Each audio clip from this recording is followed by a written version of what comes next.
Driver, গাড়ি বের করো আর আমাকে অফিসে রেখে আসো। ম্যাডাম একটু দেখুন না আমার ফোনে কি হয়েছে। আমি যাকেই ফোন করি তার কাছেই ফোন চলে যায়, কিন্তু আমার ছেলের কাছে যায় না কেন? আর যখন 1 তারিখে ওর কাছে আমি টাকা পাঠাই তখন তো ফোন যায়, এরপরে 2-3 দিন ফোন যায়, তারপরে আর যায় না। যতই ফোন করি ফোন যায় না, জানি না কেন যায় না। আমি অনেক বিরক্ত হয়ে গেছি। কিন্তু এটা কিভাবে হতে পারে আঙ্কেল? যদি এটাতে নেটওয়ার্ক না থাকে তাহলে তো সারা মাসই নেটওয়ার্ক থাকবে না, শুধু হাতে গোনা কয়েকদিন কেন নেট থাকবে? আচ্ছা দেখি, আমার কাছে ফোনটা দিন, আমি দেখছি। আরে, এটা আপনার ছেলে? হ্যাঁ এটাই তো আমার ছেলে। আপনি চেনেন নাকি ওকে? আরে না না, আমি তাকে চিনি না, এজন্যই জিজ্ঞাসা করলাম। তাকে দেখে তো বড়লোক মনে হচ্ছে, আর আপনি সাধারণ ড্রাইভারের কাজ করছেন। ব্যাপারটা আমি বুঝলাম না কিছু। আমি কখনোই আমার ছেলেকে অভাব বুঝতে দিইনি। আমি ওর সব ইচ্ছাই পূরণ করেছি, যাতে ওর মনে না হয় ওর বাবা একজন সাধারণ ড্রাইভার। আচ্ছা কোনো ব্যাপার না, আমি একবার ট্রাই করে দেখছি।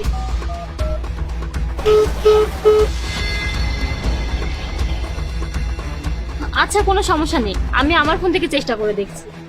ঠিক আছে মা।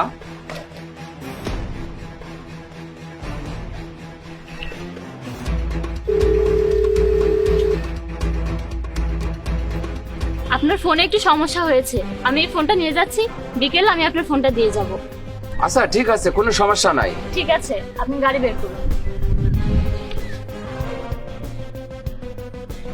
আরে অপু ম্যাডাম, বসুন। হ্যাঁ বলুন, কেমন আছেন? আমি তো অনেক ভালোই আছি। আপনি আমাকে বলতেন, আমি আপনার অফিসে চলে যেতাম। কি দরকার ছিল এত কষ্ট করে এখানে আসার? কোনো ব্যাপার না, আমি নিজেই চলে এসেছি। আসলে আপনার সাথে আমার অনেক গুরুত্বপূর্ণ কথা আছে, এজন্য আমি ভাবলাম আপনার বাসায় গিয়ে কথা বলি। হ্যাঁ ম্যাডাম বলুন, কি দরকার? কাজ কেমন চলছে আপনার? অনেক ভালো ম্যাডাম। আপনাদের মতো এত বড় বড় কোম্পানি এত বড় বড় প্রজেক্ট দেয়, আরো ভালো চলবো। এটা তো আপনার উদারতা। ও, আরো একটা গুরুত্বপূর্ণ প্রশ্ন করার ছিল আপনাকে। আপনি কি সরওয়ার মিয়াকে চেনেন? না তো, কি সরোয়ার? কখনো তো নাম শুনি নাই।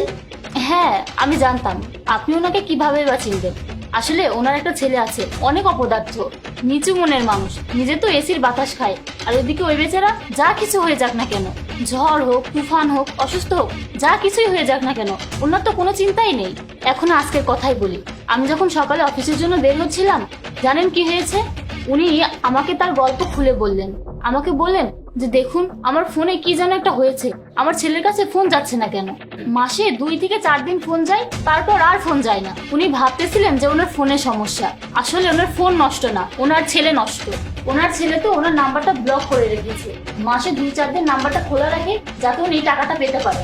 আর যদি 1-2 দিন লেট হয় টাকা আসতে, তাহলে এসে বাবাকে বলতে পারে যে বাবা এখনো টাকা আসেনি, টাকাটা ট্রান্সফার করে দাও।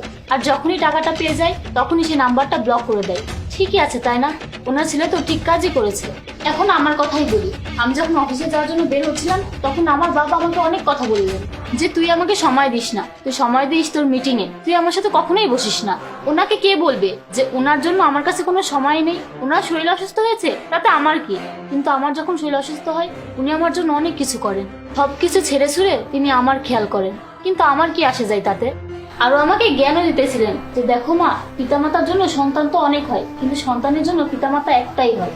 কিন্তু ওনাকে কি বলবে যে আমার ওনার কোনো জ্ঞানের প্রয়োজন নেই? সে যত যাই বলুক না কেন, আমার এতে কোনো যাই আসবে না।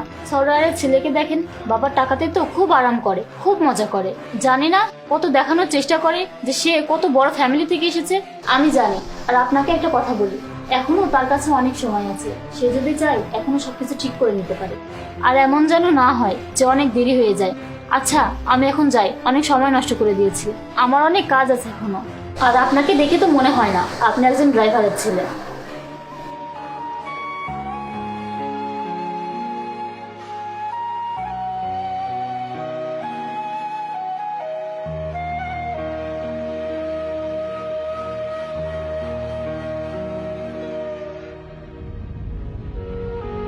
বাবা, আমার অনেক বড় ভুল হয়ে গেছে।